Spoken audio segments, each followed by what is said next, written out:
Yo, what's good, YouTube? It's your boy Sick in the 6 Gaming Channel. I am back with another video for you today, and I know it's been a minute, but I am back, guys. I'm back with a brand new game for y'all, DNF Duel, and this is my first DNF Duel video, and it's gonna be a guide tutorial, with one-on-one guide on how to play Ghostblade and what to do with Ghostblade. So my thoughts on Ghostblade: he's not the strongest of characters in this game. There's definitely a lot of characters that are better than him in this game. But he is very, very fun to play, and he does have some good things about him, and we're going to go over his pros and cons. So let's start with his pros first. And those are pretty easy to pick up, great range on normals, great damage, has reset potential, good hit confirm moves, has ways to bypass zoning, lockdown and mix up pressure with ghosts, and has a teleport. And here's some of his cons. Very weak defensively due to a lack of a good DP, which really kills him. His anti-air normal tends to lose out to very big air normals. His back meter skill ghost move can be interrupted, and that's one of his main pressure tools. His combos could be very meter dependent, and ways around continuing the combos out of exhaustion requires more execution. So those are his pros and cons. Let's get started with this guide. So you're going to start with his light attack. His standing light is 8 frames, has really good range, as you can see. For max range, it cannot combo into itself, but a little bit closer you're able to go into a light and then continue to combo from there. But for max range, you could easily go into a light into medium attack and it will connect. And here's some examples you could do if you connect with your light attack button from far, and you could do a combo like this. And if you're very up close, you could do a combo like this. So those are just 2 examples. His light attack is not the best for stagger pressuring, but if you was to hit from deep, just like so, you could use it for pressuring your opponent. Also, the light attack is a great move to stop your opponent's approach. If they just run it straight at you, you could just throw the light attack out and it will stop your opponent just like so. And if you hit, you could punish them. So that's very, very good. Moving on, we're going to talk about his downlight. His downlight has very good range. It is 7 frames startup. As you can see, the range is pretty good. The range is not as good as his standing light, but it's pretty good as well. At max range, you would not be able to connect with certain moves, as you can see. So you have to go into something like this if you want to continue the combo. But his downlight is pretty good, and it hits low as well. Also, since this is his fastest move, this is going to be his go-to move for interrupting your opponent. If your opponent is pressuring you and you want them to get off you and they stagger pressure, you could just do a downlight and catch them. And yeah. Moving on, we're going to talk about his standing medium. His standing medium is 11 frames, and it reaches really, really far. It actually reaches from round start range, so this is one of his go-to moves to use at round start. If it hits, you can confirm to a combo just like so. And like I said, at round start, this is one of his really, really good moves to use. If it hits, you get a full combo, and a really good damage combo at that. So just keep that in mind. And if this move is blocked, you have a whole bunch of options you could do to keep yourself safe. And if you use this in a block string and you spaced out correctly, you could use it as stagger pressure as well. So moving on, we're going to talk about his down medium. His down medium is 11 range, and it doesn't have the same range as his standing medium. Also, another thing is you could do standing medium into down medium, but you can't do down medium into standing medium. Just keep that in mind. If your down medium connection, you want to cancel to a special move, yeah, you have the options to cancel it to your neutral MS or your forward MS. So just keep that in mind. So those are things you got to do with your down medium if you hit from max range, but from up close, you can easily go into your standing skill attack and get a full combo from there. So moving on, we're going to talk about his jumping attack. So his jumping light is 7 frames, and it's a pretty good air to air. Obviously, if the opponent has a faster air to air and they throw the normal out, they will beat you out. But since this move had really good range, you could kind of press the button from deep as soon as you jump and connect and hit with your opponent. This move is not a good jump-in move at all, so do not use this as a jump-in move. You could use this as conversion mix-up. If you do a jump conversion, you get like an instant overhead setup just like that. So you could use it for that purpose. So you could do conversion instant overhead or conversion into a empty low. So that's really, really good. So moving on, we're going to talk about his jumping medium attack. His jumping medium attack is his go-to jumping attack. This is what you're going to be using all the time as you're jumping in on your opponent. This is really good move, and it can be used as an air-to-air as well. And sometimes you're gonna find yourself doing this move over your jumping light, because it just covers all bases. You jump up in the air and you see your opponent's up there, you can hit your opponent and you get a combo just like so. And the combo you could get is really damaging if you hit this move as an air-to-air. So just keep that in mind. The jumping M is also a very good move to use in tandem with your air ghost attack. You could get double overhead setups into low mix-ups. You could get overhead into a low, and if you're quick enough with the button, you can even get a triple overhead setup, just like so. So it's a really good move. So moving on, we're gonna talk about the skill attack. So the first skill attack we're gonna talk about is the neutral skill, which is his multi-hitting attack. As you can see, it's a really good move for hit confirming, and you can easily cancel to any of your meter skill moves, just like so, to get a combo. So it's a really good move. You could use this for your reset pressure and so on and so forth. And this is going to be one of your go-to moves you use in your combos. And if you happen that you could also use this move as an anti-air as well. It's not the greatest of anti-airs, but it's the only anti-air he really has from on the ground to the floor. Now it can work, but if you face a character who has a very long air move that has very good priority, you probably will lose out. But if you have a good read on your opponent, you know your opponent's gonna jump, and you could use this move. But if you try to react, sometimes you will get beaten out. So just keep this in mind. This move is not the greatest of anti-airs, but it is something, and you can easily confirm into it. So the next move we're gonna talk about is his forward skill move, and it's just this little slash move. As you can see on block, this move is not safe at all. So make sure you don't use this move and your opponent's blocking. But on hit, you get 3 slashes, and it doesn't combo to anything. You have to use the conversion to combo to anything from this move. And it could go into the awakening skill as well. It combos into the awakening skill. So just keep that in mind. Another thing about this move is that it goes through projectiles, but the recovery on this move is terrible. So if you do this move from far, you will get punished. So make sure if you use this move, you're going to hit your opponent with this move. So the next skill move we're going to talk about is his down skill move, and this is very wild slash. It has very good range, and this is one of the moves you could put into your block strings, and this is going to definitely be a move you use in your combos. And on counter hit, this move creates a crumple state where you can start a combo as well too. So just keep that in mind. But for the most part, you're definitely going to be using this move in combos. This is one of the go-to moves they're using in combos. It gives you more damage, and it allows Ghostblade to be able to play around the meter exhaustion in the combos. So if you want to play Ghostblade at a high level, you're going to have to know to use that move in your combos. So the next move we're going to talk about is his back skill move, and it's just this little move that looks like an overhead, but it's not an overhead. I really wish it would. I think if that move was an overhead, it would instantly make Ghostblade a way better character.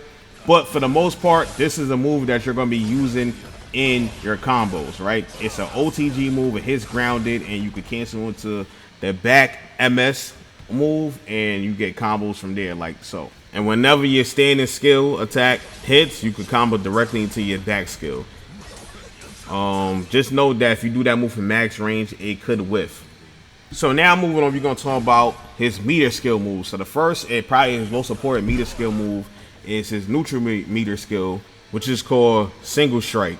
So you press it, it goes through projectiles, and it has a follow-up, and you press it again, as you do the soul cross, and it gives your opponent a crumple state, and you get a full combo. And this is one of his go-to moves because it's completely invulnerable to projectiles. It's one of his better punishes. If your opponent gets hit and get caught, it's over. They about to eat a lot of damage. They get hit by this move. So this is one of his go-to moves to punish your opponent, and his go-to moves and combos in general. So the only thing is you have to really have the read in your opponent, because if you commit to the second part of this move, is extremely punishable and you will be punished. So if you have some white life and you throw this move out there, make sure you use conversion. So the next move we're going to talk about is this forward MS move, and it's the Sky Strike. This move is pretty good. You could use it as an anti-air. It's not the best, but it's pretty good. In combos, if you do a light, medium, it will not connect, but it will connect off of medium and down medium, or medium into standing skill. It will connect off of those moves. So just keep that in mind. It's pretty good. The ghost goes forward and comes back. So if you're using it in combos, you can easily combo just like so. And if you don't have enough meter for the second hit of the single strike, you could go into the Sky Strike instead for a full combo. So the next move we're going to talk about is his back MS move, and this is probably his second most important move. This is the move you're going to be using in all your combos. As you can see, it picks up off the ground. It's OTG, so you're going to go into back skill into your back MS, and it picks them off the ground, and you continue your combo just like so. You're also going to use this move for pressure as well, but there is a gap when you go cancel into this move, so your opponent can do stuff like roll through, but you recover really quick after this move. So you can actually, if your opponent try to roll through, you can actually punish your opponent for rolling. And if you space out the block string just like so, you would definitely punish your opponent. If your opponent rolls, they will get hit by the Ghost Slash, and they would get punished. Now, if your opponent just press a button, just like so, they will hit the Ghost and stop your pressure with the Ghost, but you are safe. So that's one thing. The move will leave you safe to block. And sometimes, depending on the character, you can actually punish your opponent. Another thing you could do with this move is roll through the opponent to cross your opponent up, especially if they're not holding the guard button. But if they're holding the guard button, this doesn't matter. And if you feel like your opponent's trying to disrespect your pressure with your back MS move, you can always set your opponent and condition them with moves like this to make them sit there and block. And then once you get them to block, you can call the Ghost, the back MS, and mix up your opponent just like so for pressure. So the next move we're going to talk about is Ghostblade's down MS move, which is his teleport move, which is called Ghost Retracer. And the move has its uses. It has at points it's pretty bad, and at points it's pretty good. So you could use it in your block string, but if your opponent's mashing buttons, then you would definitely get beat out. But you could easily condition your opponent not to press buttons with stuff like this, and that's when you're free to use the teleport pressure, like stuff like this. You could do it, and it's always going to, in a block string, it will always cross up your opponent. You will always land on your opponent's back. So if the opponent's not using the block button, you can catch them off guard just like so. Now, if your opponent knows that you're going to do that move, they could easily interrupt you just like so. I was facing a Ghostblade player who loved to do that move, and I just knew it was going to happen, so I'll just punish them. Now, once you condition your opponent and you could use your teleport freely, you can start to do stuff like this, especially if they neutralizing your mix-up with the guard button. You could do, if you have the white life, you could do conversion mix-ups, or you could go straight into a low. So you could do an instant overhead with conversion, or you go teleport straight into a low. And you can do a teleport into a grab. Mind you, you have to walk forward to grab the opponent, so just keep that in mind. You have to walk forward a little bit to grab the opponent forward or backwards. Another thing about this move is that what makes this move very unique is when you throw out a ghost skill out there, if you press the down MS move again after the move, you're going to teleport to where the ghost is at. So anywhere to where the ghost is at, you would teleport if you do this move after the ghost is on the screen. So that's really good. It's especially good with the Sky Strike, because now you're going to teleport and you're going to be left in the air, and you can catch your opponent by surprise by an overhead. Now, the one thing that makes this character weak defensively is that even though you do this move with the DP button, it's not a good DP at all. It's not. It's not invincible in startup. Unlike a character like Hitman, who could get through gaps and pressure, Ghostblade cannot get through gaps and pressure with this move. He has to rely on the guard cancel, which is pretty bad because that's 100 meter. So yeah, defensively, Ghostblade is really bad because he doesn't have a reliable defensive option besides guard cancel. So moving on, we're going to talk about his jumping MS skill, which is a really good move, and we talked about this earlier. It gives him access to double overheads, triple overheads, empty lows, so on and so forth. And if it hits, it gives you great damage. This is one of the moves you definitely want to use in the corner off his safe jump setups. Mid screen is a little bit harder to get the safe jump setups, but it is doable to do. But overall, this is his main tool to do when he does any type of jumping.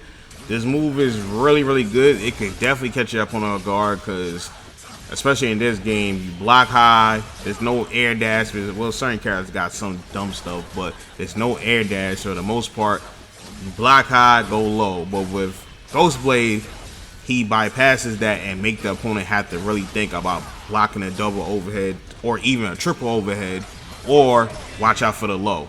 So yeah. So moving on from there, we're going to talk about some block strings. So standing skill, at the end of the standing still, the last hit, there is a gap. So if your opponent press buttons, they will get hit. And if they get hit, you can easily confirm into a combo just like so. So just keep that in mind. And then another block string you could do is light, standing medium into your down skill. Your down skill will hit a move that's 7 frames, right? So it would trade with moves that was 7 frames, and anything slower than that is going to completely beat out. So a lot of characters can't contest with that. And if they do have a 7 frame move or a 6 frame move, the range one is very short. So it's a very good move to use in a block string.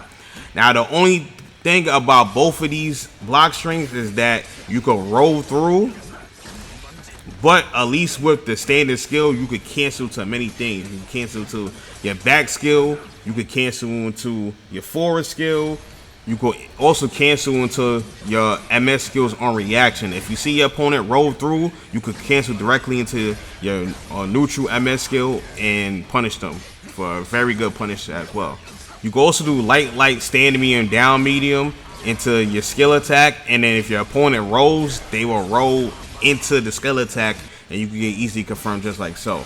Now, if you do the light, stand medium, down skill, your opponent can roll through the gap, but the thing is, you're completely safe. Your opponent cannot punish you. The only thing is that you can't do nothing either. So if you face an opponent who likes to roll through this block string, you could option out for your neutral MS skill instead and punish your opponent just like so. So when it comes to block strings, Ghostblade has a lot of stuff he could do in returns to block strings to keep himself safe. So now we're going to talk about Ghostblade awakening skill.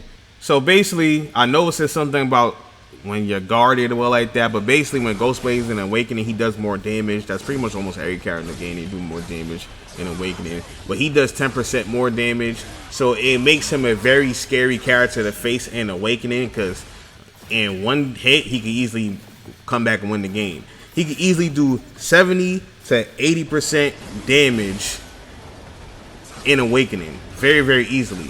So even if the opponent has like 70% of their health left, they have to really be careful when finding a Ghostblade in awakening, because he easily turned the tide of the fight and come back and win the game. So that's the one good thing about Ghostblade.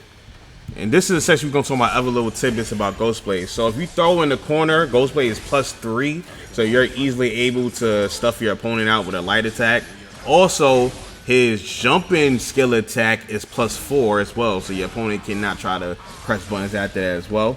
He has safe jump Oki setups. If you hit and end your combo with the back skill move, he gets a safe jump setup. So that's really good. You gotta have really good combo knowledge with this character, because certain starters, if you go into your back MS move, all 3 hits of the ghost would not hit if you hit with a light starter. So you could use that to your advantage though, and put them in a reset situation like this. You could cross them up and do something like that and get a full combo. If you hit your opponent with a standing medium attack and go directly into your neutral MS and the follow-up, and then do the back S on the same side that you cross up on, all 3 hits of the ghost will hit, but if you dash through to try to keep the corner, all 3 hits will not hit. So you got to keep that in mind. So you got to adjust your combos appropriately. And you could put your opponent in certain situations where they have to tech in the air, and since your standing skill attack is multi-hitting and it's in the air, it causes for easy reset potentials. The timing to get it perfectly is a little bit tricky, but if you master the timing, you can easily reset your opponent easily. So that's pretty much it for this video. This has been a DNF Duel Ghostblade character guide. Basics 101, teach you how to play the character. My thoughts on Ghostblade is that he's pretty low tier. I'm not gonna lie. He's a pretty low tier character. At least week 2 of the game, to me, he feels not that strong, but I'm still learning a lot of stuff with this character. So hopefully he's able to elevate as the game life goes on. But for the most part, that's pretty much it. So hopefully he was able to learn something new today. If he was able to learn something new today, I greatly appreciate it if you smash the like button. And if you're new to the channel, consider subscribing. I'm gonna have a lot of DNF Duel content for y'all. I'm gonna try to be very, very active in this game, so please subscribe if you're new to the channel, and I have a whole bunch of old stuff for you to check out. But anyways, peace.